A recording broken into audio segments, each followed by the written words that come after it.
Today we are taking on, well, a truly monumental challenge. Mapping the pathology of the entire gastrointestinal tract. It's a huge topic. It really is. I mean, if you just start to think about the physical scale of this system, the GI tract is a 10-meter hollow tube that's nearly 33 feet long. Right. And it's responsible for everything from, breaking down your dinner and absorbing every single nutrient you need to housing the vast majority of your immune system. It's an incredibly complex factory, and when things go wrong, the pathology's fascinating, intricate, and often really devastating. It truly is a remarkable system of specialized segments. You move from the esophagus, which is designed purely for transport. It's a simple tube, really. Simple tube. And then you hit the acidic cauldron of the stomach, then down to the small intestine, the primary engine of absorption, and finally to the water reclamation and waste disposal unit of the colon. And what's critical for our deep dive today, I think, is recognizing that despite these enormous functional differences, you see similar destructive processes playing out across all these segments. Exactly. Things like defense failure, chronic inflammation, and then that subsequent progression toward neoplasia, toward cancer. It's a recurring theme. So our mission today is to synthesize a vast amount of material focused entirely on GI pathology. And we aren't just going to be reciting definitions. We are diving into the core visual evidence. That's the key. We need to verbally describe the anatomical changes, the gross features you'd see during an endoscopy, and most importantly, for understanding the mechanics of disease, the microscopic world revealed by H&E hematoxylin and eosin slides. Exactly. We want to give you a comprehensive, structured understanding of key GI diseases by walking you through what the pathologist actually sees. We'll follow the anatomical path, starting with congenital defects, moving down the esophagus into the stomach, and finally tackling the small intestine and colon. Okay, let's unpack this starting at the very beginning with congenital abnormalities. The very start of life. When we talk about congenital issues, we are generally discussing errors that happen during that chaotic dance of embryonic development. And these structural errors often aren't isolated, are they? No, not at all. They can involve multiple systems, which is why clinicians immediately think of the VACTERL association. Can you break that acronym down for us? Sure. VACTERL stands for vertebral, anal, cardiac, tracheoesophageal, renal, and limb defects. It's a spectrum of developmental flaws that tend to cluster together. So if you find one, you have to go looking for the others. That's a critical point. It's not just an anatomical curiosity, it triggers an immediate, systematic diagnostic hunt for the others. The embryology of these systems is so integrated that a fault in one area often signals a fault elsewhere. Okay, so within that, let's talk about the primary defects we see in the tube itself. Atresia, fistulas, and duplications. Can you define those three for us? Of course. Atresia is a complete occlusion of the lumen. It's a total dead end in the digestive tube. So nothing can pass through. Nothing. If this happens in the esophagus, for instance, the infant presents immediately with regurgitation right after their first feeding attempt. And stenosis. Stenosis, on the other hand, is an incomplete formation. It leads to a fibrous thickening of the wall that causes a partial narrowing or obstruction. Not a complete block, but a bottleneck. And finally, a fistula. A fistula is an abnormal and usually detrimental connection between two separate hollow tubes that shouldn't be connected. In this context, we're typically talking about the esophagus and the trachea. Our sources clearly illustrate the mechanics of esophageal atresia and tracheoesophageal fistulas. The diagrams, like in figure 17.1, show a few types, but let's focus on type C. It's overwhelmingly the most common. It is, yeah. It accounts for about 90% of cases, and it's a truly dangerous setup. So imagine the esophagus. In type C, the proximal or upper segment just ends blindly. The food goes nowhere. Exactly. But the distal or lower segment, that connects abnormally to the trachea via a fistula. So food can't go down, and even worse, stomach contents can come up. Precisely. Because that distal segment connects to the airway, stomach contents, acid, pepsin, all of it can reflex from the stomach up through that fistula and go directly into the trachea and lungs. Which causes a massive chemical pneumonitis. An immediate and destructive one. It demands emergency surgical intervention. It's a true surgical emergency in a newborn. And just to clarify, stenosis, that partial obstruction that often presents later in life compared to the immediate feeding issues of atresia, right? Exactly. Stenosis might cause swallowing difficulties, dysphagia that only become noticeable when solid foods are introduced. Or it can be an acquired issue, often from scarring due to severe reflux later in life. Okay, moving down the system. Defects in the abdominal wall and diaphragm. We have three terms here that are often confused. Diaphragmatic hernia, omphalocele, and gastroschisis. Let's make that distinction crystal clear. Right. So a diaphragmatic hernia is a defect inside the body cavity. The diaphragm, the muscle separating the chest and abdomen, fails to fully close. And this lets abdominal contents move up into the chest. Yes, often on the left side. The stomach, spleen, intestines, they can all push up into the thoracic cavity. And the enormous consequence here isn't just misplaced organs, but severely restricted lung development.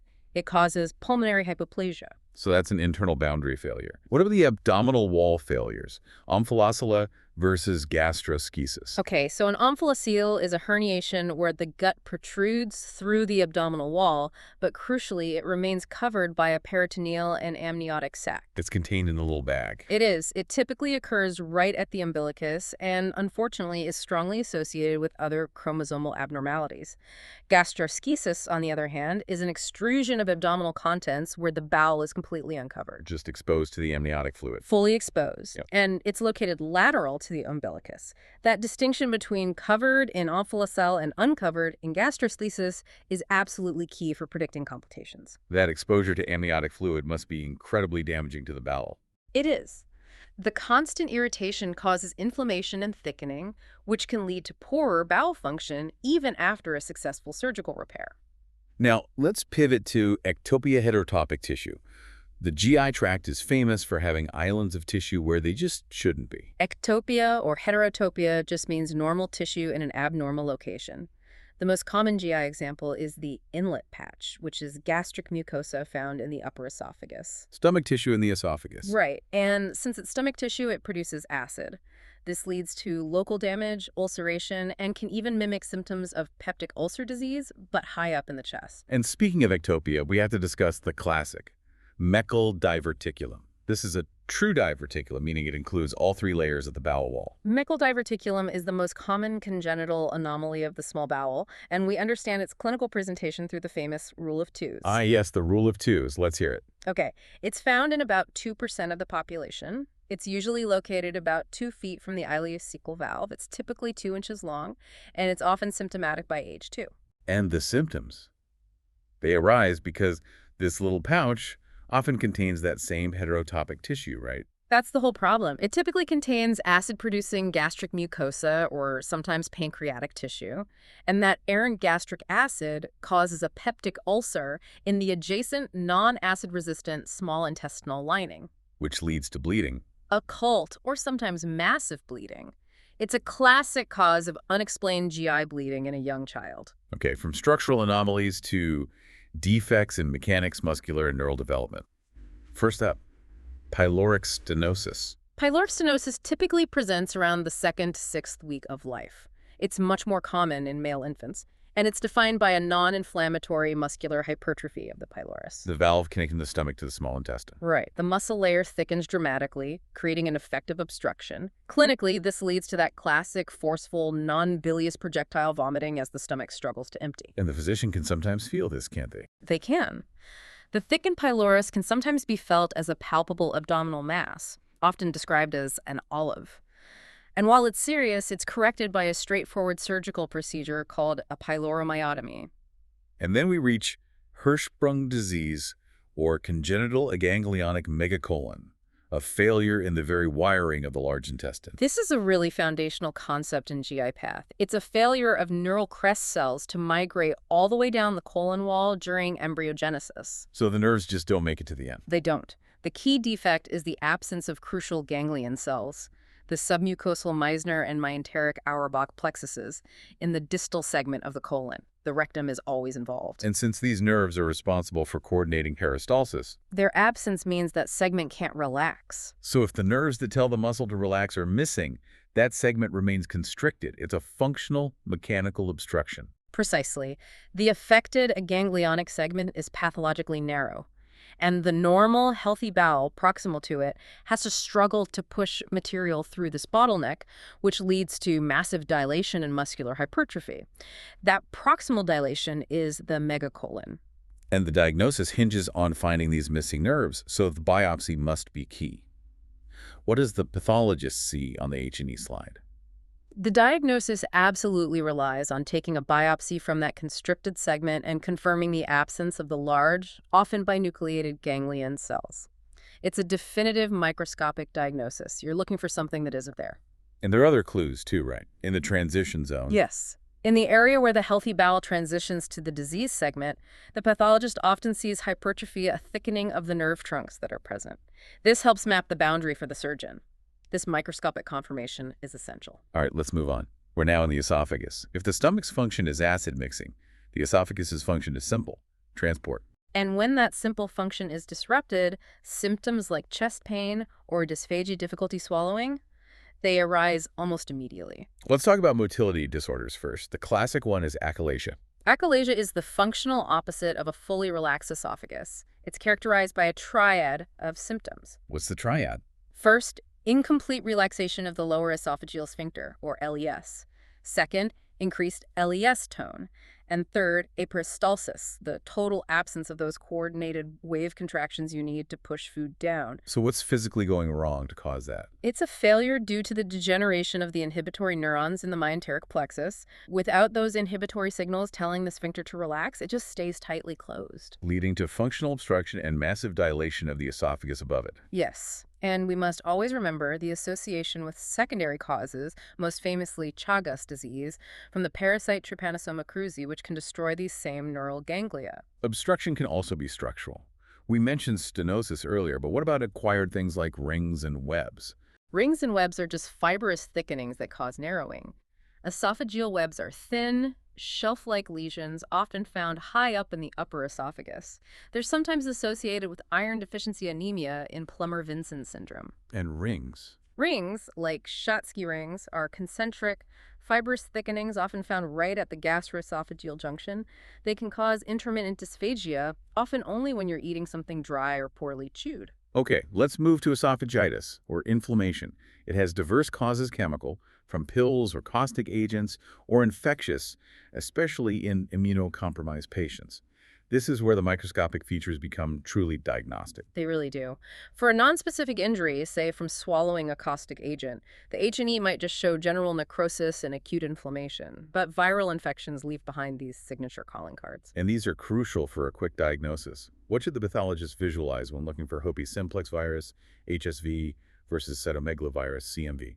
These are defining microscopic differences. For HSV, you're looking for giant multinucleated squamous cells with these characteristic cleared-out eosinophilic intranuclear inclusions. It looks like a cluster of cells all fused together. Okay, and CMV? For CMV, the inclusions are very different. They're large, dense, and typically found in stromal cells or endothelial cells, not the squamous cells. They're often described as an owl's eye inclusion that dramatically expands the nucleus. You have to see both the cell type and the inclusion morphology to differentiate those two infections. Let's turn to the most common cause of esophagitis, reflux esophagitis, or GERD. This is the definition of a defense failure. Absolutely. The esophagus, which is designed for simple transit, is just chronically exposed to the harsh, acidic environment of the stomach. And the main mechanism is transient lower esophageal sphincter relaxation, right? That's the primary mechanism. And conditions that increase abdominal pressure, like obesity, pregnancy, or a hiatal hernia, just make it worse by pushing stomach contents upward. When a physician looks through an endoscope, they might see redness or erosions. But what specific microscopic changes on the H&E slide confirm that this is chronic sustained reflux damage? We're not just looking for surface damage. We're looking for the body's exaggerated, over-the-top reaction to the chronic acid exposure. And that reaction has three key H&E features. What's the first one? First is basal zone hyperplasia. The germinative layer, where new cells are produced, expands to become more than 20% of the total epithelial thickness. The body is just desperately trying to replace damaged cells too quickly. And the second? Second is the elongation of the lamina propria papillae. These are the vascular projections of connective tissue that extend into the epithelium. They get stretched out, appearing as long, vascular fingers reaching up towards the surface. And the third feature involves a specific type of immune cell. Yes, the presence of intraepithelial eosinophils. These are pink-staining immune cells.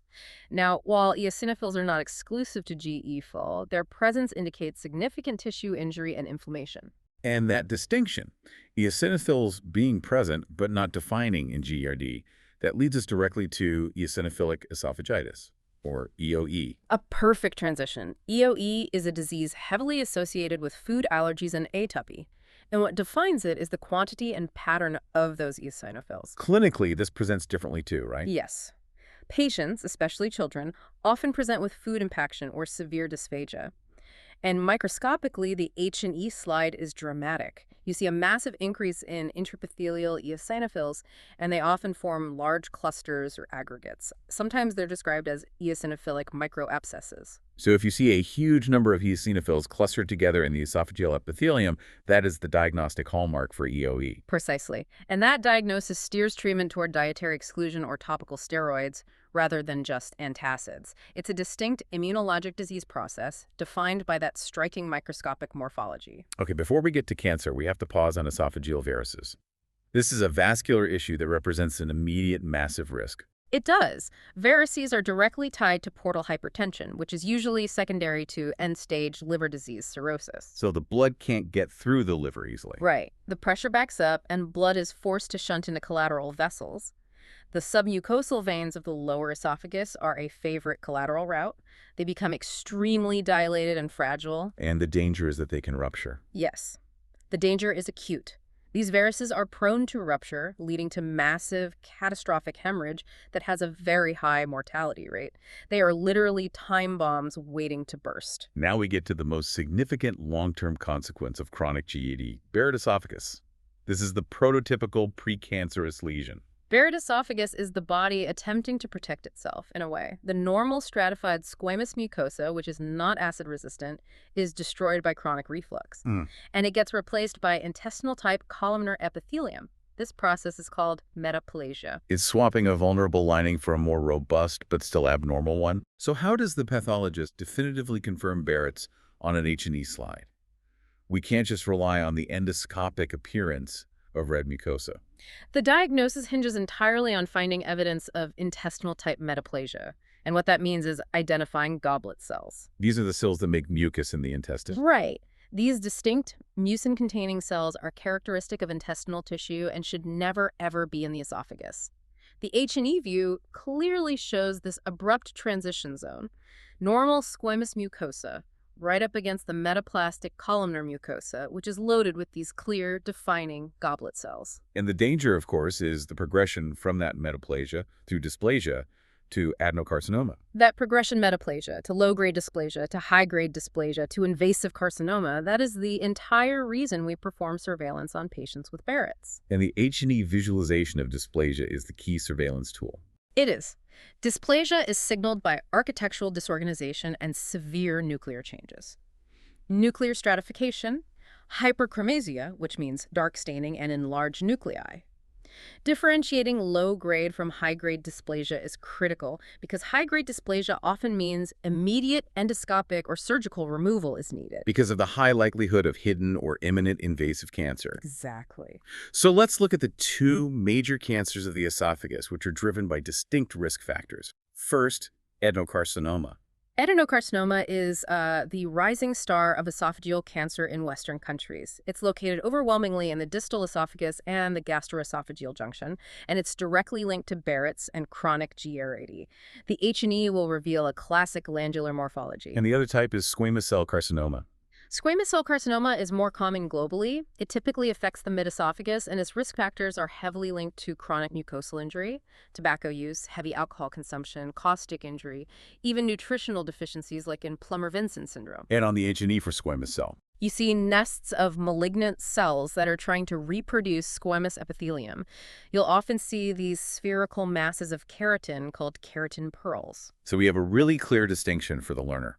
Adenocarcinoma is the Western GERD-driven cancer, the distal esophagus, while squamous cell is linked to direct injury from tobacco and alcohol, usually in the mid-esophagus. Two very different pathologies in the same tube. A perfect summary. Okay, let's move into the stomach. We're now entering an environment designed to be violently acidic, protected by one of the most formidable barriers in the body. Pathology here arises when that defense system fails. And we have to start by establishing a clear terminological difference, which is essential for diagnosis. Gastropathy is mucosal injury without significant inflammation. So like a chemical injury from NSAIDs or alcohol. Exactly. Acute gastritis, on the other hand, is inflammation, and it's defined by the influx and presence of neutrophils, those acute inflammatory cells. So if we see those telltale pink and purple multi-lobed neutrophil nuclei on the H&E slide, it's gastritis. If we don't, it's gastropathy. Let's unpack the mechanisms of injury. How exactly do common agents like NSAIDs break down this seemingly robust defense? Well, the stomach's defense mechanism is a complex, coordinated effort. You have a thick mucus layer, bicarbonate secretion to neutralize acid near the cells, and robust blood flow. And all of this protection is regulated by prostaglandins. And NSAIDs block prostaglandins. Right. NSAIDs are toxic because they inhibit KOX enzymes, which stops the synthesis of those protective prostaglandins. When that happens, the mucus barrier thins, the blood flow drops, and the cells are suddenly vulnerable to their own acid and pepsin. What about stress-related mucosal disease, the famous stress ulcers? These are acute mucosal injuries that happen in the context of severe systemic illness shock, sepsis, severe burns, which are called curling ulcers, or head trauma, Cushing ulcers. The underlying cause is local ischemia. Lack of blood flow. Yes. Systemic hypotension causes blood to be shunted away from the stomach lining, leading to severe hypoxic injury that rapidly breaches the mucosal barrier. Now let's talk about chronic gastritis. This is overwhelmingly caused by two distinct processes: the infectious agent H. pylori or an autoimmune attack. And these two diseases are polar opposites in terms of their location and consequences. This contrast is foundational. Let's start with H. pylori gastritis, the most common chronic gastritis worldwide. H. pylori is a masterful colonizer. It's a spiral bacterium that lives preferentially in the antrum, the lower hormone-producing part of the stomach. It has virulence factors like KEGA and vecatoxins that allow it to survive the acid and adhere to the surface cells. And the chronic presence of the bacterium drives constant inflammation. It does, and that has strong links to peptic ulcer disease, gastric cancer, and a specific type of lymphoma called multilymphoma. What does this chronic active infection look like on the H&E slide? What should we be visualizing? You'll see a dense chronic infiltrate in the lamina propria lots of lymphocytes and plasma cells. But the key to confirming active gastritis is seeing neutrophils actively infiltrating the epithelial pits and glands. And in a good section, you might even visualize the tiny curved H. pylori organisms nestled in the mucus layer right on the surface. Now contrast that with autoimmune atrophic gastritis, or AG. This hits a different target with a fundamentally different mechanism. It does. AG is fundus and body predominant. It targets the upper parts of the stomach where the oxyntic or acid-producing glands are located. And the pathogenesis involves autoantibodies. Yes, autoantibodies that target the body's own parietal cells and intrinsic factor. This attack leads to three major clinical consequences. First, destruction of parietal cells causes aquehydria loss of acid secretion. Second, loss of intrinsic factor, which prevents vitamin B12 absorption, causing pernicious anemia. And third, the lack of acid feedback causes a secondary hyperplasia of G cells, which overproduce gastrin in a failed attempt to stimulate acid production. So microscopically, this must look completely different from an active H. pylori infection. It's night and day. AG shows severe mucosal atrophy. The oxyntic glands are destroyed and lost, resulting in a very thin mucosa. The inflammation is deep and destructive, composed mainly of lymphocytes and macrophages. You often see extensive intestinal metaplasia, those goblet cells again, which is a major risk factor for gastric adenocarcinoma. The stomach is visibly wasting away under the microscope. This all leads us to peptic ulcer disease, or PUD. This is the localized erosion primarily driven by H. pylori and NSAIDs. And we define an ulcer as an excavation that extends entirely through the muscularis mucosae. It is the ultimate breakdown of that defense versus injury balance. While both H. pylori and NSAIDs cause them, about 90% of duodenal ulcers are H. pylori related, while gastric ulcers can be either. Let's focus on the classic morphology of a chronic peptic ulcer. When pathologists section the base of a PU lesion, they describe 4 distinct layers. What story do those layers tell us? This is a classic H&E description that tells a story of acute injury happening on top of a chronic foundation. So, moving from the lumen down. Layer 1. First is a layer of necrotic debris. The topmost layer, representing the most recent acute damage. Layer 2. Beneath that is a layer of nonspecific inflammatory cells. Lots of neutrophils fighting that acute attack. Layer 3. Granulation tissue. A bed of newly formed, fragile capillaries and fibroblasts. This is the body's attempt at repair, trying to grow tissue back. And the final layer, the base. And at the very bottom, you have a dense fibrous scar. This extends deep into the wall and tells you that this is a chronic process that has been active for a long, long time. And the complications of PU are often the most dangerous. We're talking about hemorrhage and perforation. Hemorrhage is the most common complication. It can be massive, especially when an ulcer erodes into a large artery, particularly in posteriorly located ulcers. But perforation, when the ulcer breaches the entire wall, is the most lethal. Spilling stomach contents into the peritoneal cavity. Exactly. It leads to immediate peritonitis and sepsis. This tends to happen more with anteriorly located ulcers. We should also address the hypertrophic gastropathies conditions causing a massive, grossly visible enlargement of the gastric folds. Right. The first is menetrier disease. Grossly, the stomach lining looks like a brain, with these giant cerebriform folds, usually in the body and fundus. This is a massive foveolar cell hyperplasia. What's the clinical consequence of all that extra tissue? Microscopically, the foveolar mucus cells undergo marked cystic dilation. This hyperplastic mucosa is leaky, and it leads to an excessive loss of plasma proteins into the lumen. A protein-losing enteropathy. Correct. The key clinical sign is hyperproteinemia, low protein in the blood, and edema. And the second one is Zollinger-Ellison syndrome. This is caused by a gastrin-producing tumor, a gastrinoma, usually located outside the stomach.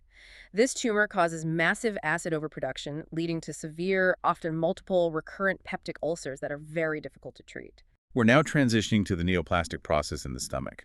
As we've seen, inflammation is a constant prelude to cancer, and polyps are often the first visible signs. And gastric polyps fall into two main categories: non-neoplastic, which are hyperplastic or inflammatory, and neoplastic, which are adenomas. Inflammatory or hyperplastic polyps are the most frequent, and they're linked to chronic gastritis, often from H. pylori. What's their microscopic definition? On H&E, they show these highly complex, irregular, sometimes corkscrew-shaped foveolae. They are hyperplastic glands and are typically benign, but they signal that there's underlying chronic inflammation that needs to be investigated. In contrast, gastric adenomas are true neoplastic lesions, defined entirely by the presence of dysplasia. Yes, adenomas are direct precursor lesions to cancer. The epithelial cells exhibit dysplasia, nuclear stratification, hyperchromasia, architectural abnormalities, and the single most important predictor of cancer risk in an adenoma is its size. Bigger is worse? Much worse. Lesions larger than 2 centimeters carry a much higher risk and require immediate and aggressive management. Now, for gastric adenocarcinoma itself, it's divided into two types that follow fundamentally different disease pathways. This classification is essential. We have the intestinal type and the diffuse type. The intestinal type follows that classic progression we've already discussed, linking inflammation to malignancy. Correct. It follows the cascade of chronic gastritis to intestinal metaplasia to dysplasia to cancer. It's the type that's associated with H. pylori and autoimmune atrophic gastritis. Grossly, these tumors form bulky, mass-forming lesions. The diffuse type is pathologically far more sinister because it seems to skip that chronic inflammation sequence. That is what makes it so dangerous.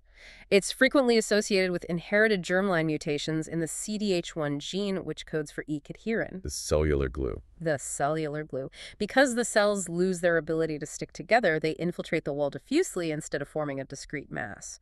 Grossly, this causes the entire wall to thicken into something tough and unyielding, earning the terrible, evocative nickname of linitis plastica, or the leather bottle stomach. And this is where the H&E slide provides the unmistakable, terrifying hallmark, the signet ring cell. The signet ring cell is the defining feature of diffuse adenocarcinoma. Microscopically, these malignant cells are discohesive. They don't stick to their neighbors.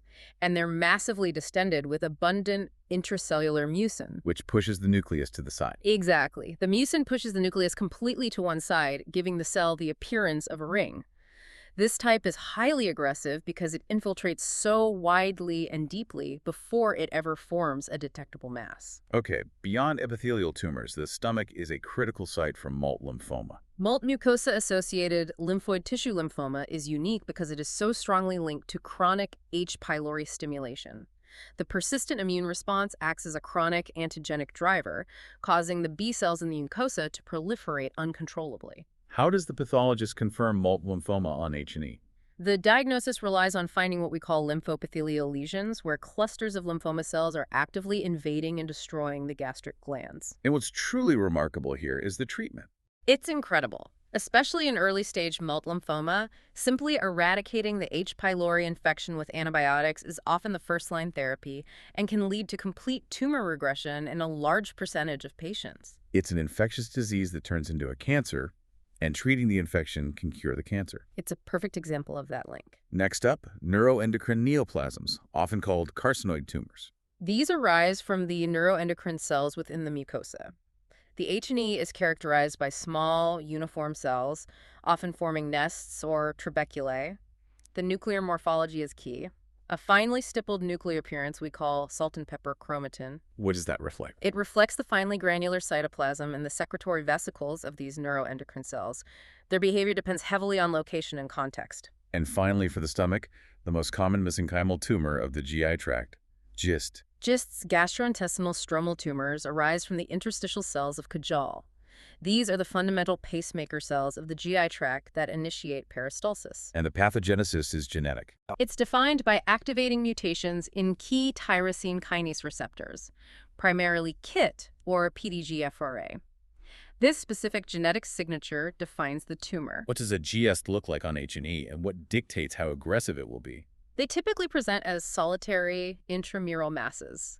Microscopically, they're composed of either spindle cells, which are elongated, or less commonly, epithelioid cells, which are round. The aggressive behavior is dictated entirely by two measurable factors: the tumor size and the mitotic count, how quickly the cells are dividing. High size and high mitotic rate mean high risk. Exactly. And the fact that they are driven by these tyrosine kinase mutations also means they're often highly responsive to targeted therapy with tyrosine kinase inhibitors, a powerful example of how pathology and genetics intersect to drive treatment. We're now moving into the longest stretch of the tube, the intestines, starting with a major clinical emergency: intestinal obstruction. Obstruction is a critical mechanical failure, and we need to define the four most common causes. In Western countries, the two most frequent are adhesions and hernias. What exactly is an adhesion, and why is it so common? Adhesions are bands of fibrous scar tissue, usually resulting from prior abdominal surgery or inflammation. These bands can tether and trap a loop of bowel, acting like internal knots that cause a mechanical blockage. And a hernia causes an obstruction how? A hernia is when a loop of bowel enters an outpouching of the peritoneum, like an inguinal hernia. If the neck of that sac is narrow, the loop can become incarcerated, and if the blood supply gets cut off, we call it strangulation, which quickly leads to infarction. Next, volvulus and intussusception. Volvulus is the twisting of a loop of bowel around its own mesenteric blood supply.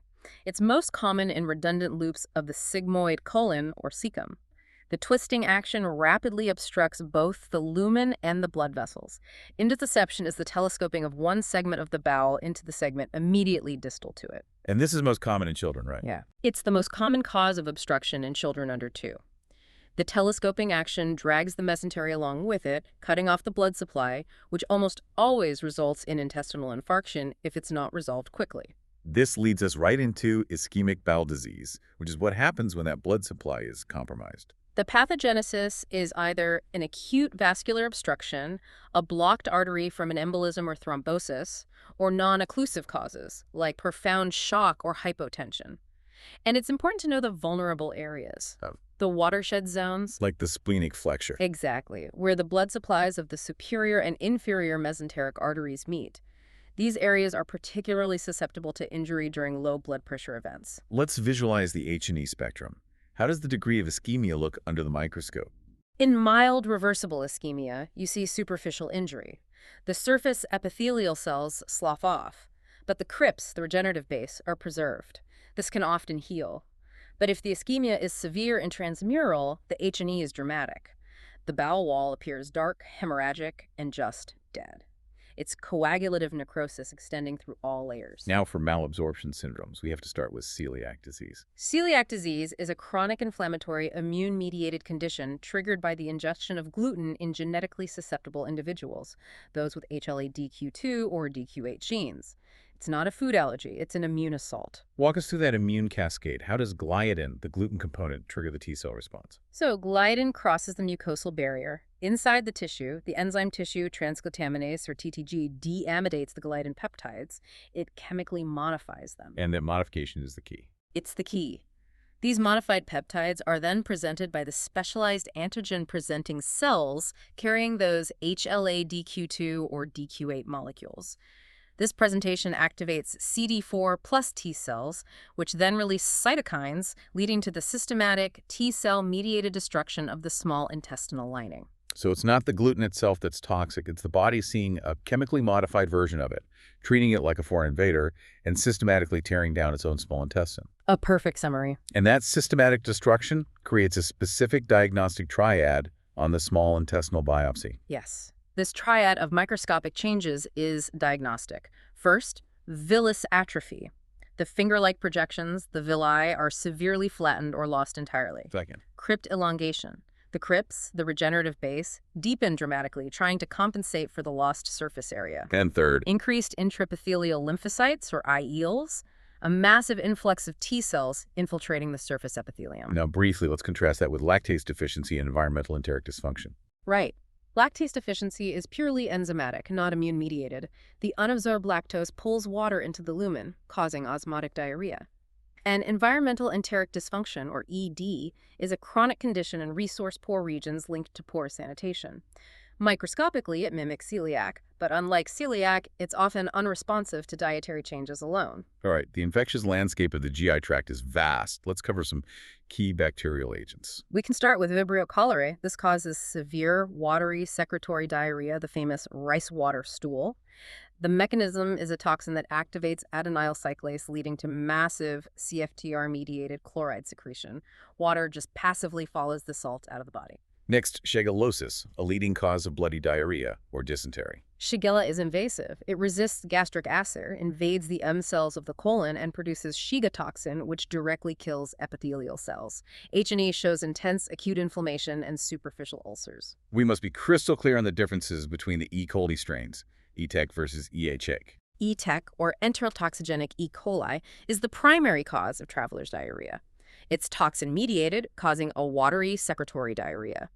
EHEC, enterohemorrhagic E. coli, like O157, OH7, is dangerous. It produces a Shiga-like toxin that causes bloody diarrhea and is strongly associated with hemolytic uremic syndrome, HUS, which causes acute renal failure. And finally, we have to cover pseudomembranous colitis caused by C. difficile. Almost always follows antibiotic exposure. The antibiotics wipe out the normal microbiota, allowing C. difficile to overgrow and release its toxins. Grossly, you see these striking, raised, yellow-white plaque pseudomembranes on the mucosal surface. And the H&E feature is pathognomonic. It is the volcano lesion. It's an acute, explosive, inflammatory exudate, a mix of neutrophils, mucus, and fibrin erupting from a damaged crypt. A few other significant infections. Whipple disease. Whipple disease is a rare systemic disease. The H&E hallmark in the small intestine is definitive. The lamina propria is densely packed with classic foamy macrophages filled with PAS-positive granular material, the ingested bacilli. These macrophages physically obstruct lymphatic drainage. And the key protozoa, Giardia and Entamoeba. Giardia causes chronic diarrhea. On biopsy, you look for the pear-shaped trophocytes attached to the surface of the villi. Entamoeba histolytica is dangerous because it invades the colonic wall, causing characteristic deep flask-shaped ulcers.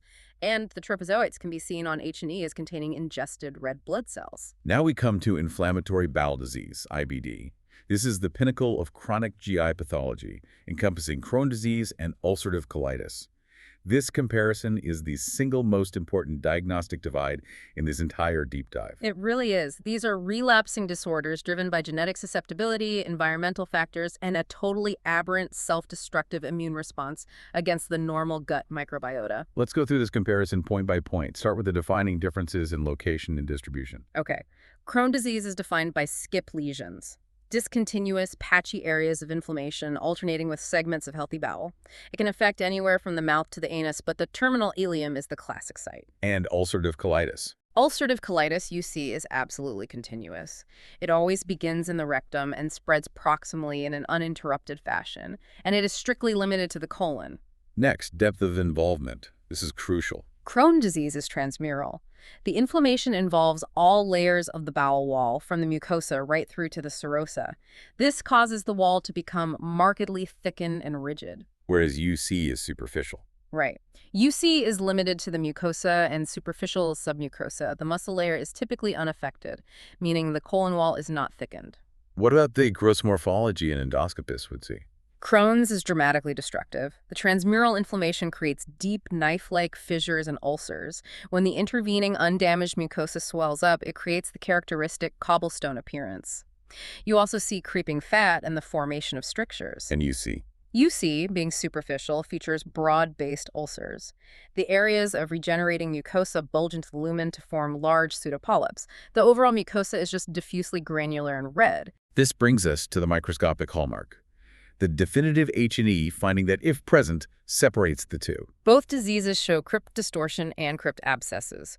However, the absolute pathognomonic finding for Crohn's disease is the presence of non-caseating granulomas. Collections of activated macrophages. Exactly. They're present in maybe 35 to 50% of Crohn's cases. But when you see them on H&E, they are virtually diagnostic of Crohn's. They are generally absent in ulcerative colitis. Finally, the distinct clinical features driven by these differences. Because Crohn's is transmural, it leads to complications like fistulas, abscesses, and perianal disease. And because it often involves the small intestine, malabsorption is a serious risk. And for UC. UC presents primarily with severe bloody diarrhea and carries a higher risk of toxic megacolon, a diffuse emergency dilation of the colon. And a critical implication of IBD is the long-term risk of developing colorectal carcinoma. A severe risk, particularly with long-standing extensive colitis. The chronic cycle of damage and repair leads to genomic instability. The risk increases sharply after 8 to 10 years of disease. Which is why surveillance biopsies are mandatory. They are, and we're looking for dysplasia, which often appears as flat, subtle lesions, completely unlike the raised, sporadic polyps we commonly see. High-grade dysplasia often means colectomy is immediately necessary. Okay, let's narrow our focus to polyps of the colon, starting with the non-neoplastic ones. The most common type is the hyperplastic polyp. These are benign, usually small, and most often found in the left colon. The H&E shows a characteristic tufted, serrated epithelial surface. They don't progress to cancer themselves. Then we have hematomatous polyps, which are developmental errors. Right. The most common are juvenile polyps, typically sporadic and benign in children. H&E shows characteristic cystic, dilated glands. But the major concern is when these occur in a syndromic setting, like Peutz-Jeghers syndrome, Which carries a high cancer risk. a very high lifetime risk of GI, breast, and pancreatic cancers. And the microscopic hallmark of a Peutz-Jeghers polyp is a characteristic arborizing framework of smooth muscle that branches and extends up into the core of the polyp, a definitive feature on H&E. Finally, let's briefly touch on microscopic colitis. This causes chronic, non-bloody, watery diarrhea. But the diagnosis hinges entirely on the H&E slide. Exactly, because the endoscopy is often normal.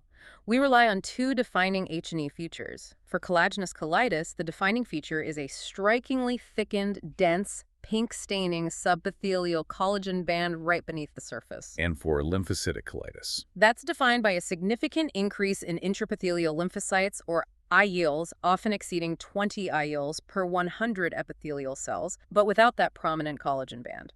The pathologist's count under the microscope is the only way to make the diagnosis. A perfect demonstration of how a patient's profound clinical problem can be identified only by the smallest microscopic details. Also, we have completed an exhaustive deep dive. We've traveled through 10 meters of anatomy, covering structural anomalies, chronic defense failures, active infection, and aggressive neoplasms. And what stands out when you synthesize all this material is the continuous, powerful interplay between genetics, the integrity of the mucosal barrier, and the immune response. We've seen time and again how diseases are defined not just by what the cells are, but by how they look.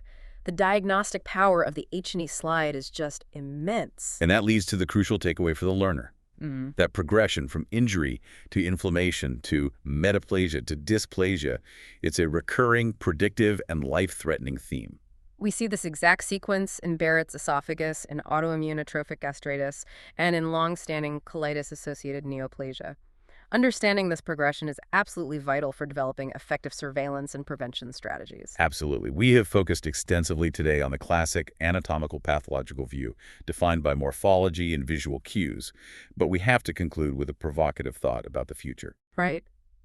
Our discussion of the gut was about damage and repair, often triggered by microbial imbalance.